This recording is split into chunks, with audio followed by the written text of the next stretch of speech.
은혜 가운데 누가복음을 이렇게 이제 5장 또 새해를 여는 아침에 5장을 보게 됩니다. 하나님의 이 말씀은 살아계신 예수님 말씀이시요 또 예수님이시며 말씀이 육신이 되신 주님의 그 본뜻을 우리는 전달받는 것입니다. 오늘 이 5장은 이제 예수님께서 이 제자들을 부르시고 그 후에 이 병 고치는 사역들을 진행하시면서 누가가 제2저자의 입장에서 제1저자이신 하나님의 본뜻을 어떻게 드러내는지를 우리는 읽어내야 합니다.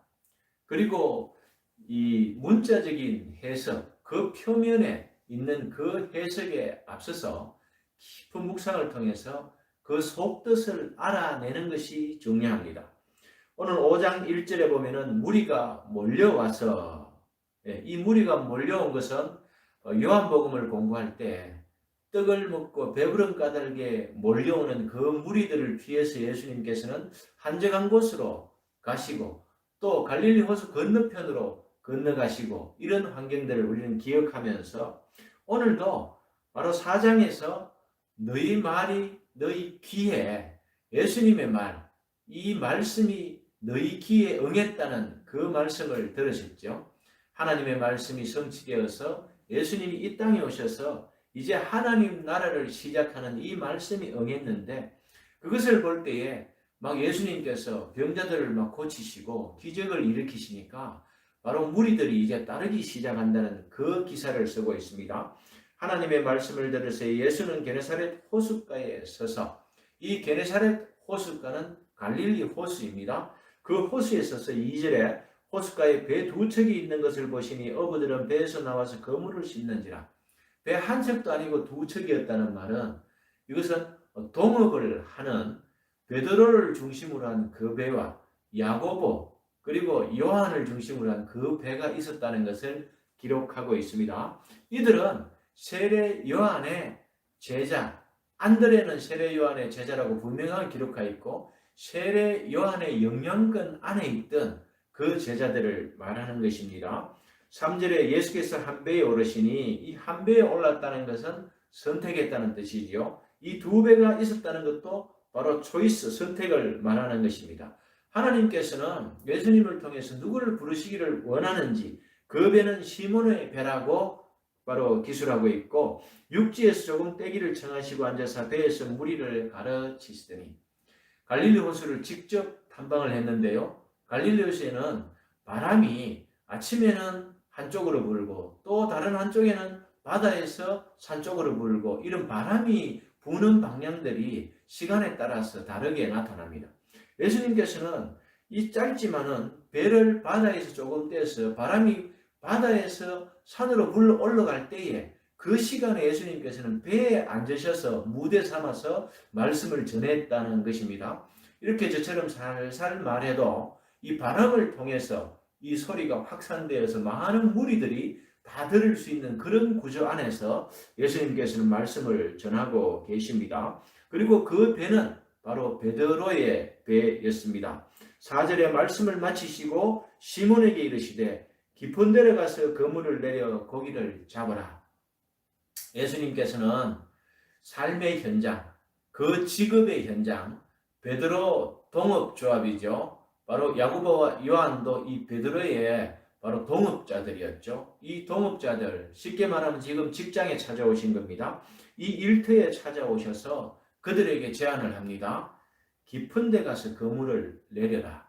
이 시간에는 새벽에, 밤에서 그 새벽에 물고기들이 해가 뜨면은 깊은 데 가면 고기가 없죠. 다 숲인, 호수 가운데 숲인 물가로 다 숨고 없을 때 그 깊은 데 물고기를 잡으라고 그물을 던지라는 것은 진짜 말이 안 맞는 말씀을 그렇게 하고 계십니다. 5절에 시몬이 대답하여 이르되 선생님 우리들이 밤새도록 수고하였으되 잡은 것이 없지만은 이 밤에 물고기를 잡아야 하고 또 물고기들이 밤에 논이기 때문에 이 어부들은 항상 새벽녘까지 해 뜨기 전까지 고기를 잡았다는 것을 알 수 있고 수고하였는데 이 잡은 것이 없다. 그런데 말씀에 의지하여 내가 그물을 내리리이다 하고, 이것을 보면은 베드로가 상당히 믿음이 좋은 것처럼 보입니다. 이 베드로의 믿음 좋은 것을 누가복음에 기록해 놓았겠습니까, 여러분? 아닙니다. 성경은 끝까지 읽어봐야 합니다. 6절, 그렇게 하니 고기를 잡은 것이 심히 많아 그물이 찢어졌는지라. 여기까지 읽어보면은 베드로의 믿음이 참 좋습니다. 예수님 말씀에 적극 순종해서 깊은 데 던졌더니 고기를 잡았다, 이 말씀을 하시고자 아닙니다. 이 말씀이 아니에요. 7절에 보면은 이에 다른 배에 있는 동무들에게 손짓하며 와서 도와달라니 그들이 와서 2배의 채움에 잠기게 되었더라. 야고보와 요한의 이 배도 가득 채워준 겁니다. 이건 경사지요. 겹경사입니다. 4배에만 채운 것이 아니라 이 동업자들 배에도 가득 채워주신 이 기적을 일으키셨습니다. 요한복음에서는 7가지 기적을 통해서 요한복음 20장 31절에 제자들과 복음을 듣는 우리가 믿게 하기 위해서 이 표적을 일으킨다고 예수님께서 말씀하셨는데, 오늘도 마찬가지로 이 누가는 이렇게 기록하고 있는 것이죠. 8절에 시몬 베드로가 이를 보고 예수의 무릎 아래 엎드려 이르되 주여 나를 떠나소서 나는 죄인이로소이다. 여기까지 한 단락이 끝나는 거죠. 분명히 베드로가 순종하는 것처럼 표면적으로는 예수님께서 깊은 데 던지라, 네 던져보겠습니다 하고 나가서 고기를 많이 잡았으면 여기서 끝나면은 베드로의 믿음에 의해서 이 고기가 잡혔는갑다. 그런데 말입니다. 8절이 알려주는 것은 정반대입니다. 이렇게 기적을 일으켰으면 감사합니다 하면 될 베드로가 주여 나는 죄인이니까 주님께서 나를 떠나소서 이렇게 말하는 이유가 어디 있을까요, 여러분? 이것은 이면적인 신앙을 바로 말하는 것이지요. 베드로의 속과 끝이 달랐음을 말해주고 있습니다. 베드로는 갈릴리 호수에서 고기 잡는 명수였습니다. 그리고 전문가였습니다. 이 전문인 사역자죠. 이 전문가가 고기를 잡고 한 마리도 못 잡고 이제 빈배로 돌아와서 그물을 씻었다는 얘기는 이 일을 다 종료했다는 것입니다. 하루 일을 마치고 이제 쉬려고 하는데 예수님께서 베데라하고 설교를 다 했다는 건 시간이 많이 흘렸죠. 적어도 예수님 1시간은 설교했지 않습니까? 해가 떠올랐고 고기가 깊은데 한 마리도 없을 때 예수님께서 거기 던지라니까 기가 막힌 베드로가 그래 예수님 아무리 그 말씀을 듣고 은혜는 됩니다만은 제가 이 호수의 주인이고 전문가입니다. 그래서 예수님 말씀이 틀렸다는 것을 내가 보여드리겠습니다. 이런 마음을 안고 그물을 던졌을 것입니다. 말씀에 순종했다는 것은 그 표면이고 속이 중요한 것이죠. 이 베드로의 믿음 없음이 드러났죠. 하지만 예수님께서는 그들을 실망시키지 않으시고 그 많은 무리가 따르는 가운데 기적을 일으켜 주셔서 그 물이 찢어지도록 2배에 가득 채워 주셨습니다. 사랑하는 성도 여러분, 제자들을 부를 때에 마태, 마가, 누가, 요한복음들을 읽어볼 때에 바로 그들은 그물을 버려놓고 쫓으니라 이렇게 기술되어 있는데 사실은 이 사복음서를 다 비교해보면 한 번 부른 것이 아닙니다. 베드로가 이때도 불렀고 그래서 그물을 버려두고 쫓아 따라가다가 또 시간이 지나면은 또 고기 잡으러 돌아가고 또 이전에 우리는 4장에서 시몬의 집에 들어가시니 시몬의 장모가 중한 열병에 앓아서 4장에서 우리는 38절에서 예수님께서 베드로를 부르시기 이전에 베드로를 찾아가셔서 시몬, 베드로의 장모 열병을 고쳐준 사건이 있습니다. 우리는 하나님과 우리 관계에서 늘 하나님께서 말씀으로 은혜 주실 때 우리를 부르시는 것이지요. 이 현장에서 예수님은 이미 베드로를 찾아가셔서 부르셨습니다. 그것 때문에 베드로가 예수님을 신뢰하고 따라왔고 그 동생 안드레, 요한복음은 그렇게 기록하고 있죠. 안드레가 먼저 예수님 믿었습니다. 세상지를 지고 가는 어린 양을 보라. 이 말씀에 세례 요한과 함께 있던 이 안드레, 세례 요한의 제자가 예수님 따라가는데 세례 요한이 허용했고 그 즉시 불러온 사람이 베드로입니다. 이 동생의 전도를 받았죠, 베드로가. 그래서 베드로가 따랐고 또 예수님 따라다니다가 또 이런 사건들이 일어났습니다. 시간의 순서를 정확하게 정할 수는 없지만 장모의 열병을 고쳐준 사건이 누가는 시간의 순서대로 기록했기 때문에 먼저 읽어갔습니다. 그리고 바로 그물을 버려두고 또 따라다니다가 또 안드레가 또 데리고 갑니다. 또 예수님을 만나고 또 믿음의 길을 가다가 이제 베드로는 나중에 3번이나 부인하게 되지요. 그 이후에 예수님께서 베드로의 삶의 현장, 다시 물고기 잡는 그 제자들 앞으로 나아가서 153마리의 큰 물고기를 그물이 찢어지지 않은 가운데에 건질 때에 이 베드로는 동료들이 그 새벽에 예수님이다 하니까 그 고기에는 관심이 없고 즉시 벗은 몸으로 겉옷만 걸치고 물속으로 뛰어들어서 예수님을 영접하러 간 사건, 거기에서 또 예수님께서 사랑하는 베드로에게 너는 나를 누구라 하느냐? 주는 그리스도시요 살아계신 하나님의 아들이시니 예수 그리스도 하나님의 아들 구세주를 정확하게 고백하는 이 베드로가 신앙을 배신하고 3번 부인하고 그 후에 바로 이 두려움에 떨면서 고기를 잡으라고 한 마리도 못 잡고 있는 원래의 상태로 돌아와 있을 때 예수님은 다시 고기를 잡아주십니다. 거기에서 베드로의 신앙을 회복하시고 이제는 나중에 성천하기 전에 예수님께서 다시 묻습니다.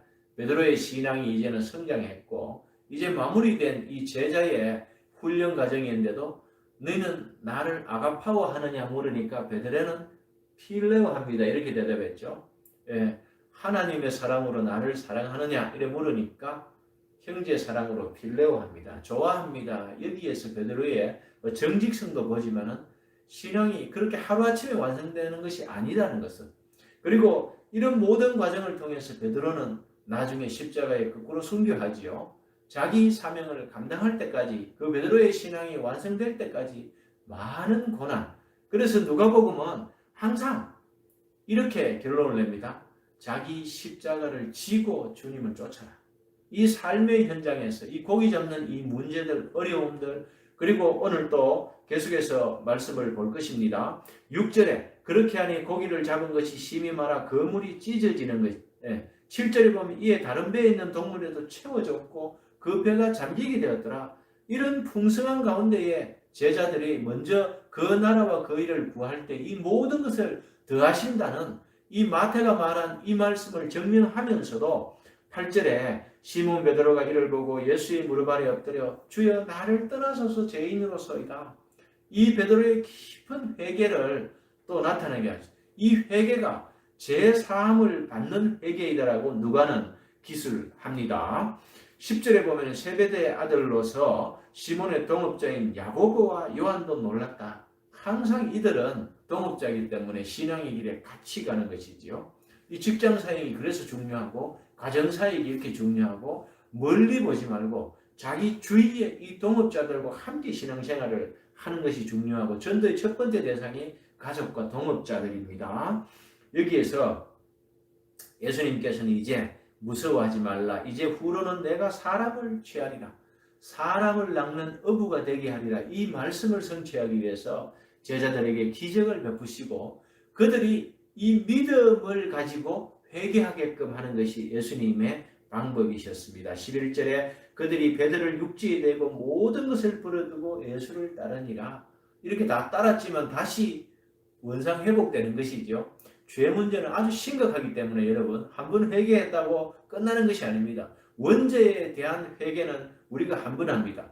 아담 인류의 대표자가 지은 거죄 우리 안에 있다는 것을 인정하시는 분들은 회개하십시오. 이것은 원죄에 대한 회개이고 날마다 우리가 말씀에 순종하지 못하고 사는 이제 자범죄들은 날마다 회개해야 합니다. 그래서 우리는 예배 전에 회개 기도를 하는 것입니다. 12절에 예수께서 한 동네에 계실 때 온몸에 나병 들린 사람들이 있어 이제는 예수님께서 제자들을 부르시고 그 제자들의 믿음을 위해서 병을 고치기 시작합니다. 이것을 누가는 귀신이 떠나가더라 이렇게 표현했죠. 누가는 의사입니다. 병의 원인과 이런 근본을 아는데도 바로 영적인 문제로 잡고 귀신이 떠나가더라. 이것을 죄 문제하고 연결시킨 유일한 것이 바로 누가이지요. 그리고 이들의 신앙 고백에 따라서 앞쪽에서 엘리야와 엘리사를 설명하면서 그 시돈 땅의 사렙다 가부의 그 믿음, 아수르 장군인 나아만의 그 믿음, 선지자를 인정하는 그 작은 믿음이 그들에게 기적이 일어나게 했죠. 마찬가지로 바로 이 믿음을 누가는 중요시하고 이들의 믿음이 보일 때 예수님께서는 그 병을 떠나가게 하십니다. 바로 이 죄 사함이라는 것은 죄를 사하다, 해방시키다, 죄를 깨끗이 제해버리다 이런 뜻이 있는 것이지요. 그래서 원하노니 깨끗함을 받으라 하시는데 나병이 곧 떠나가니라. 14절에 예수께서 그를 경고하시되 아무에게도 이러지 말고, 예수님의 전도 방법이지요. 아무에게도 해라. 왜냐하면 이들이 먹고 배부른 까닭에 다 따라오는데 자기 병도 낫고 자기 집안의 병도 낫고 이 병낫수로 다 따라오기 때문에, 그리고 이게 본질이 아니다는 것을 예수님께서 말씀하시는 것입니다.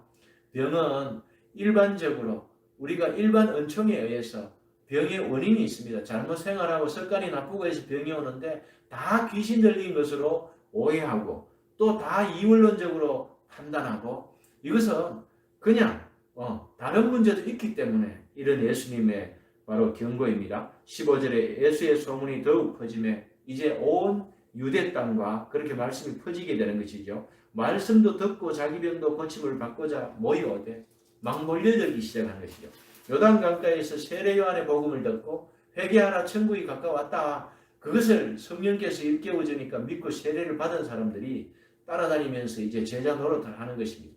그리고 그 소문을 듣고 자기 욕심으로 자기 목적을 취할 것으로 이제 교회에 나오는 것이죠. 세례 요한과 예수님의 교회는 이렇게 시작되는 것이죠. 여기에 많은 무리들이 구름대처럼 몰려오는 것입니다. 16절에 예수는 물러가서 한적한 곳에서 기도하시더라. 이때마다 예수님은 이것이 중요한 것이 아니었기 때문에 병 고치고 복음 전하고 거기서 끝나는 것이 아니라 예수님은 우리 인류의 죄를 대속하실 그 십자가를 지시러 묵묵히 가야 하시기 때문에 한적한 곳에서 기도하시면서 마지막 예수님께서 그 핏방울이 땀방울이 될 때까지 기도하듯이 항상 한적한 곳에서 기도하는 것을 하셨고, 이것이 바로 프로슈커마입니다. 예수님께서는 나의 원대로 마옵시며 아버지의 원대로 항상 이루어지기를 원하시는 그 기도를 예수님께서는 항상 한적한 곳에서 하셨습니다. 17절에 하루는 가르치실 때에 갈릴리의 각 마을과 유대와 예루살렘에서 온 바리새인과 율법 교사들이 앉았는데, 이제는 소문이 다 퍼졌다는 것입니다. 골고루 이제 율법 교사들도 오고 바리새인들도 와서 예수님 앞에 말씀을 듣는 것입니다. 병을 고치는 주의 능력이 예수와 함께 하더라. 예수님의 사역은 성령의 사역입니다. 성령께서 항상 성령에 이끌리시어 바로 이 사역을 하게 되는 것이죠. 18절에 한 중풍병자를 사람들이 침상에 메고 와서 예수 앞에 들여놓고자 하였으나, 여러분 이 당시에도 몰려드는 그 사람들 뒤에는 소외된 사람들이 있었습니다. 이 소외된 사람들은 교회에 들어오기가, 당시에는 회당이죠. 유대인의 회당에 들어오기가 힘들었습니다. 또 그들은 죄 때문에 병이 걸렸고 죄인이었습니다. 유대인들은 그 사람들을 상종하지 않았죠. 들어올 수도 없었어요. 그런데 이들의 믿음을 보십시오. 주위에 친구들인지 또는 가족들인지 몰라도 이 무리들이 중풍병자를 메고 지붕을 뜯고 내려옵니다. 이스라엘의 집 구조는 이 지붕에서 하늘이 뚫려 있죠. 거기에 이렇게 종려나무 가지들로 이렇게 잠시 덮어놨어. 그걸 잠시 이렇게 걷어내면은 바로 뻥 뚫려서 거기 달아내리는 것이죠. 그것이 바로 믿음입니다. 예수님께서 바로 병을 치료할 수 있다. 저분은 신적인 능력을 갖고 있다. 바로 예수님의 사람의 아들 안트로포스, 이 사람의 아들과 하나님의 아들 양쪽을 다 믿었기 때문에 이분들이 이런 행동을 한 것입니다.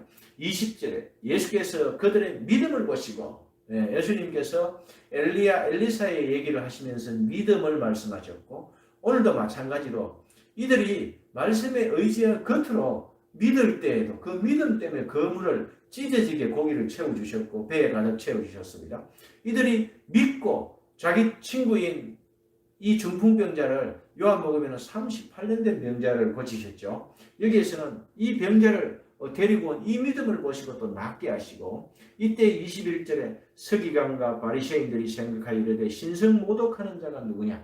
요한복음에서도 마찬가지 하나님의 아들이라고 예수님께서 하시니까 신성 모독이라 해서 이를 갈면서 죽일 구실을 찾습니다. 여기에서는 바로 이 누가는 신성 모독 정확하게 기술을 하고 있고, 그들의 생각은 하나님 외에 누가 감히 죄를 사할 수 있는데 내 죄 사함이 받았다라고 이렇게 말하니까 그것을 이제 신성모독죄로 건 것입니다. 22절에 예수께서 그 생각을 하시고 대답하여 이르시되 너희 마음에 무슨 생각을 하느냐. 바리새인들과 서기관들은 한패들이죠. 제사장들과 세리들이 한패입니다.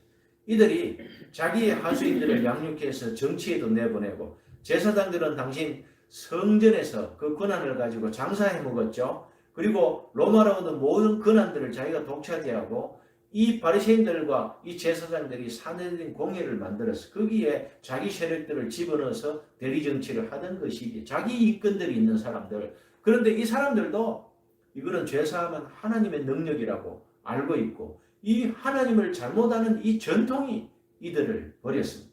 이들은 내려오는 마카비 전쟁 이후에 하시몬 이 왕조에서 내려오는 예수님께서는 초자연적인 힘을 가지고 바로 이 땅에 정복자로 오셔서 로마를 해결하고 자기들을 해방시킬 그 권능의 왕을 기다리고 있었습니다. 이렇게 병도 고치고 그리고 나중에 십자가 지실 이런 분으로 기대를 하지 않았던 것이지요. 그렇게 해서 이 서기관과 바리새인들은 눈앞에 있는 예수님, 그 예수 그리스도 하나님의 아들 구세주를 알아보지 못하고 신성모독죄로 죽일 일을 찾는 것입니다. 물론 그 죽이는 것은 하나님의 뜻을 성취하는 것이지요. 이렇게 인생의 막대기 내지는 잘못된 일들로 쓰임받는 그 선한 백성들, 원래 이분들이 장자들이죠. 이분들이 실패하는 것을 우리는 알 수 있습니다. 23절에 내 죄사함을 받았느니라 하는 말과 일어나 그러나 걸어가라 하는 말이 어느 것이 쉽겠느냐. 말은 그냥 죄사함 받았다 하면 보입니까? 그 정도가. 이게 더 쉽겠죠. 그런데 일어나 걸어가라 하면 못 걸으면 어떡할 겁니까? 그것을 예수님께서는 후자인 어려운 방법. 오직 이들이 알고 있는 하나님 외에는 죄사할 사람이 없고 그 죄사함이 사했다면 그 죄가 사했다면 그럴 것이다. 이 원리에 하여서 예수님은 후자의 그 명령을 하는 것입니다. 그래서 걸어가라 했더니만은 그가 자기 상을 가지고 자기 집으로 돌아갑니다. 이렇게 이제 기적이 다시 일어났습니다. 27절에 보면은 그 후에 예수께서 나가사 레위라는 세리가 세간에 있는 것을 보시고 나를 따르라 하시니 자 이제 기적을 많이 행했습니다. 이제 분위기가 무르익었습니다. 온 유대 땅까지 소문이 다 들어있는데 이 세간에 앉아있는 레위, 이 레위가 세리를 하고 있습니다. 이 자체가 타락입니다. 이것이 그 위에 누가 있죠? 제사장이 있죠. 그 제사장 끈앞풀이 바로 이 레위 세리들이죠. 예, 세금 거두는 것이 아니라 세금을 갈취해서 같이 나눠 먹고 로마에 바치는 사람. 아주 치탄의 대상. 거기 그 죄인에게 의인을 부르러 온 것이 아니라 죄인을 부르러 왔다는 그 말씀 때문에 이 새카만 베드로 죄인 그리고 세리 마태를 불러들이는 것입니다. 예수님의 제자들은 이렇게 다 죄인들만 불렀고 서기관과 바리새인이 한 명도 없다는 사실입니다. 그 당시에 기득권이고 평민 이상 이 로마의 4대 계급이 있죠. 귀족이 있고요. 또 이 서기관들처럼 그리고 평민이 있고 노예가 있어요. 다 평민 그 이하의 사람들을 불러서 제자로 삼는 것이 예수님의 참 뜻입니다. 31절에 예수님께서 대답하여 이르시되 건강한 자에게는 의사가 설 데가 없고 병든 자에게라 설 데가 있나니 이 누가는 의도적으로 이렇게 기록했죠. 병과 이 죄를 연결시키기 위해서. 그리고 내가 의인을 부르러 온 것이 아니요 죄인을 불러 회개시키러 왔노라. 죄인을 불러 회개시키는 예수님의 주제이죠. 여기에다가 예수님께서 분명하게 말씀하십니다. 내가 너희들이라는 것은 예수님께서 앞장에서 독사의 새끼들아 이렇게 말했죠. 너희들이 아니고 이 죄인들을 부르러 왔다라고 분명하게 말씀하셨고 예수님께서는 이 죄를 위해서 십자가에서 대속의 죽음을 죽으실 것이라는 말씀을 포함한 이 말씀을 하고 계시고 말씀을 읽어 나갈 때에 우리는 이 사실을 더욱더 명확하게 알 수가 있습니다. 35절에 그러나 그날에 이르러 그들이 신랑을 빼앗기리니 그날에 금식할 것이니라. 이것은 이들이 예수님께 크레임을 제기했죠. 세례 요한의 제자들은 금식하는데 당신을 따르는 사람들은 안식일에도 막 먹고 막 이렇게 합니다. 그런 모든 문제를 했어요. 왜 이렇게 하느냐 하니까 신랑, 신부 이건 잔치집이라는 것이죠. 지금 예수님이 계시니까 거기는 잔치집에서 왜 음식을 하느냐 먹고 즐기라고. 그 포도주의 기쁨이 회복되는 그 잔치집 신랑이 있을 때 그렇게 하는 것이지 만약에 이 신랑이 없을 때라는 무엇입니까? 나중에 십자가에서 신랑을 빼앗길 때 그때 금식하라는 것이지요. 그 말씀을 예수님께서는 예언적으로 미리 말씀을 해 주셨습니다. 그리고 36절에 새 옷에서 한 조각을 찢어 낡은 옷에 붙이는 자가 없나니 만일 그렇게 하면 새 옷을 찢을 뿐이요 또 새 옷에 찢은 조각이 낡은 것에 어울리지 아니하리라. 사랑하는 성도 여러분, 옷이 떨어졌습니다. 비슷한 천으로 이렇게 기워야 옷이 잘 이렇게 유지가 되는데 낡은 배에 새 옷을 하면 새 옷의 장력이 더 세서 이 옷이 땡기면 찢어집니다. 그것을 예수님께서 말씀하시는데 이것은 옛 이스라엘과 옛 하늘과 옛 땅을 말하고 있습니다. 새 하늘과 새 땅. 이것은 새 하늘과 새 땅이 되어야 새 예루살렘에 들어갈 수 있다는 것을 증명하고 새 것이 되어야 이것을 다른 말로 하면은 38절 새 포도주는 새 부대에 넣어야 할 것이라 묵은 포도주를 마시고 새 것을 원하는 자가 없는 이는 묵은 것이 좋다 함이니라. 이 말씀이 무엇이겠습니까? 예수님의 말씀을 듣고 참 새 이스라엘이 되기 위해서는 너희들의 마음과 모든 것을 바꾸어야 한다. 이것은 거듭남의 비밀을 얘기하고 있고 이 거듭남의 비밀은 반드시 믿음과 회개의 과정을 거쳐야 하며 거기에 칭의가 따르고 예수님의 양자가 되고 성화의 과정을 거쳐야 한다는 이 모든 것을 포함한 말씀을 새술은 새 가죽 부대입니다. 새해를 맞고 한 해의 첫 주일을 여는 우리가 이 새하늘과 새 땅이 되어서 새 예루살렘으로 완성되는 요한계시록을 이미 결론을 알고 있는 가운데 누가는 여기에서 예수님을 믿음으로 말미암아 구원받은 백성이 되어서 이 바로 새술, 예수님의 말씀, 이 새술은 성령이지요. 옛술이 아니라 이 묵은 술이 아니라 묵은 술이라는 것은 유대인들이 가지고 있는 모든 전통의 것들입니다. 율법을 위시해서 모든 전통들이 바로 묵은 것입니다. 하지만 유대인들은 그 전통에 취해서 그 전통에 빠져서 그것은 까막눈이지요. 눈이 닫혀서 보지를 못하고 듣지를 못하는 그것은 또 말씀을 들어도 마음으로 가져가는 것이 아니라 귀로 흘려버리고 아이고 저거 다른 힘으로 하겠지. 하나님의 아들이 아닌 것으로 보이는 것입니다. 예수님이.